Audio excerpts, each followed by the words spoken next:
और शेख रशीद ने मुल्क में खाना जंगी के खतरे से आगाह कर दिया। लाहौर में मीडिया से गुफ्तगू में मुखालफीन को आड़े हाथों ले लिया। बोले आसिफ जरदारी इमरान खान को कत्ल कराना चाहता है। बिलावल भुट्टो पर भी कड़ी तनकीद की। इमरान खान की मुकम्मल हिमायत करते हुए कहा कि बुध को पीटीआई की रैली में शिरकत करूंगा।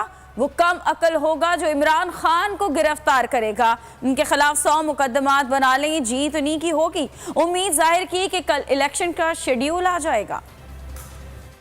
जो कहत बर्पा होने जा रहा है, जो खाना जंगी का खतरा है, मैं बिल्लो रानी को कुछ नहीं कहना चाहता।